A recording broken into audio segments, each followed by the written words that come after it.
আসসালামু আলাইকুম। ওয়ালাইকুম আসসালাম ভাই।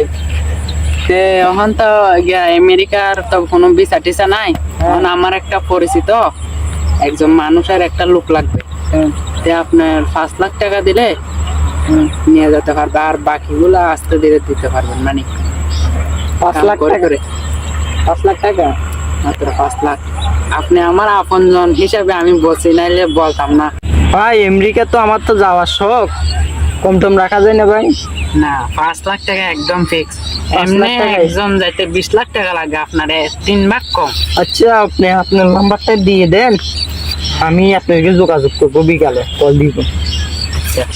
হাত ছাড়া করা যাবে না। 5 লাখ টাকা আমার থেকে যেমনি এমনি জোগাড় করতে হবে। আমেরিকা যাবো নেন, এই নাম্বারটা কল দিলে আমাকে পাবেন। জি আচ্ছা ঠিক আছে, আমি বিকালে আপনাকে কল দিব। আপনি আসসালামু আলাইকুম। শালা যেমনি হোক আমার থেকে আমেরিকা যাইতে হবে। আমি আমেরিকা যাই বাংলাদেশে আর অভাব লাগবো না। আমার থেকে যেমনি এমনি 5 লাখ টাকা আদায় করতে হবে। সাহেব মন খারাপ নাকি? আর বেড়া বলিস না, একটা বিষয় পাইছি আমি। 5 লাখ টাকা বলতেছে। আমি এখন টাকা কিভাবে ম্যানেজ করবো আমার মাথা ধরতেছে না। জাকা দিছিল আমার 5 লাখ টাকা হবে না, এখন কি করবো আমি জানি না। আমি দিতে পারি একটা সপ্তাহে। কিমনে? আমার দে না, দে ভাই। 5 লাখ টাকা দিতে পারি একটা সপ্তাহে। কিভাবে? 15 কিস্তিতে। 15 কিস্তিতে? 15 কিস্তি পেড করতে হবে। কিভাবে? প্রথম কিস্তি 50 টাকা, এরপরে কি 100 টাকা, এরকম করতে বাড়তে বাড়তে থাকবে টাকা। ওগুলো তো আরো ভালো, আমার জন্য অনেক ভালো। আমি তো এরকম কিস্তি চাচ্ছি। আরে দে দে, কিস্তি কখন দিবি দে আমার। বিকালে যাই আমার বাড়ি থেকে টাকা নিয়ে আসেন। আচ্ছা সপ্তাহে একটাই 15 কিস্তি। আচ্ছা ঠিক আছে। আচ্ছা, আসসালামু আলাইকুম। জায়গা ওয়ালাইকুম আসসালাম। শেষ পর্যন্ত বাড়ির চাকর রাখছি দিয়ে ওর পাই পর্যন্ত ধরে এখন 5 লাখ টাকা নিতে পড়তেছে আমার থেকে। জবনা রে, কি জবনা চলে আসছে। এখন যাই 5 লাখ টাকা নিয়ে আসি। আজকে প্রথম কিস্তি টাকাটা যাই নিয়ে আসি। আসসালামু আলাইকুম জমিদার সাহেব। ওয়ালাইকুম আসসালাম। আমার প্রথম কিস্তি। ও আজকে কিস্তি ডেট? হ্যাঁ। ও আচ্ছা, 50 টাকার জন্য আবার আসতে হয়।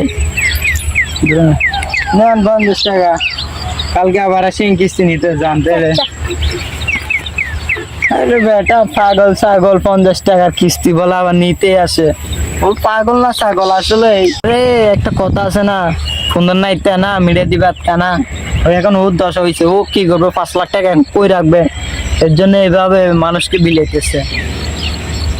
তাই 50 টাকা তো আমার ডেলি খরচা, যাই হোক কি বুঝে পায়।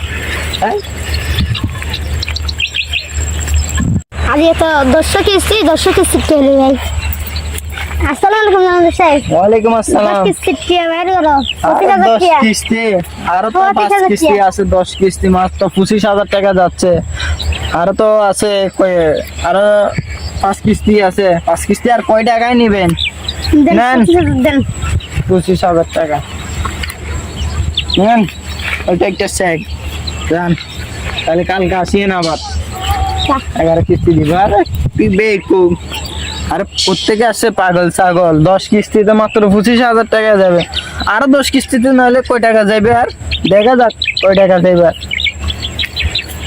11 কিস্তি যাই, আর 50,000 তুলে যাই। ও জমিদার সাহেব, এ তো আজকে 11 কিস্তি আর 50,000 টাকা।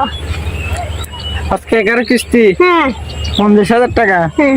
আর কয়টা কিস্তি আছে? আর 4টা আছে। আচ্ছা এইটা কয় টাকা নিবে? তাহলে 50,000 টাকা আছে। হ্যাঁ। আচ্ছা আমি 50,000 টাকা দিচ্ছি, কালকে আসেন না। 50,000 টাকা কালকে আসবেন আবার। আচ্ছা। আচ্ছা যারা আছে 12 কিস্তি চলে যায়। আসসালামু আলাইকুম জমিদার সাহেব। ওয়ালাইকুম 12 কিস্তি আসসালাম। টাকা দেন। 12 কিস্তি কয় টাকা? 1 লাখ টাকা। 12 কিস্তিতে 1 লাখ টাকা আছে? হ্যাঁ। ও মাই গড, 1 লাখ টাকা 12 কিস্তি। তাহলে আর হ্যাঁ। কয় কিস্তি আছে? আরো 3 কিস্তি আছে। আমি একটা হিসাব করি, তাহলে 12 কিস্তিতে 1 লাখ টাকা 1 দিছি। লাখ টাকা দিছে। 13 কিস্তিতে 2 লাখ, 14 কিস্তিতে 4 লাখ, হ্যাঁ। 15 কিস্তিতে 8 লাখ। 8 লাখ, ও হালার গালা কি ব্যবসা শুরু করছে, এই আবিষ্কার করতে গিয়ে করছে। হালার গালা 50 টাকা দিয়ে আমার 8 লাখ টাকা নিয়ে হালার গালা নিতে ও মা গো ওই